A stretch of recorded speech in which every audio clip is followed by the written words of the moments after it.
জয় নিতাই, জয় শ্রী গৌরহরি। আমি আপনাদেরকে একটি গল্প বলে শোনাচ্ছি। গল্পটির নাম কৃতজ্ঞতার শক্তি। একটি ছোট্ট পাখি ছিল। সে এমন একটি জায়গায় থাকতো যেখানে না ছিল কোনো গাছ, না ছিল জল, চারিদিকে শুধু রোদ আর তপ্ত মাটি। কষ্টে কষ্টে তার ডানার পালকগুলো ঝরে পড়তে শুরু করেছিল। তার অবস্থা ছিল খুবই করুণ। একদিন একটি সুন্দর সাদা পায়রা উড়ে যাচ্ছিল। ছোট্ট পাখিটি তাকে দেখে বলল, তুমি কোথায় যাচ্ছ? পায়রাটি বলল, আমি ভগবানের কাছে যাচ্ছি। ছোট্ট পাখিটি অনুরোধ করে বলল, তাহলে ভগবানকে জিজ্ঞেস করবে আমার এই কষ্ট আর কতদিন থাকবে। পায়রা সম্মতি দিল। কিছুক্ষণ পর ফিরে এসে পায়রা বলল, ভগবান বলেছেন তোমাকে আরো 10 বছর এই কষ্ট সহ্য করতে হবে। কথাটা শুনে ছোট্ট পাখিটির মন ভেঙে গেল। কিন্তু কিছুক্ষণ পর সে ভাবল, যাই হোক, যে অবস্থাতেই আমি বাঁচতে হবে, আমি প্রতিদিন ভগবানকে ধন্যবাদ জানাবো যা কিছু আছে তার জন্য। পরদিন সকালে ঘুম থেকে উঠেই সে বলল, ভগবান আপনাকে অসংখ্য ধন্যবাদ, আমি এখনো বেঁচে আছি, নতুন একটি সকাল দেখতে পাচ্ছি। আমার মতো অনেক পাখি এই গরম সহ্য করতে না পেরে মারা গেছে।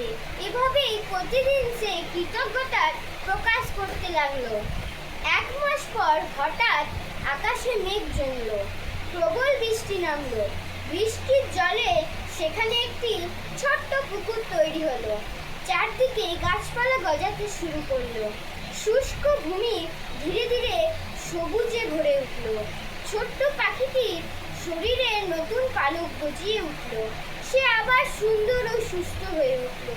কিছুক্ষণ পর সেই পায়রা আবার সেদিক দিকে তাকালো। চারপাশের পরিবর্তন দেখে সে অবাক হয়ে গেল। সে ভগবানের কাছে গিয়ে বলল, প্রভু, আপনি তো বলেছিলেন ওর কষ্ট 10 বছর চলবে, কিন্তু মাত্র 1 মাসেই সব বদলে গেল কিভাবে?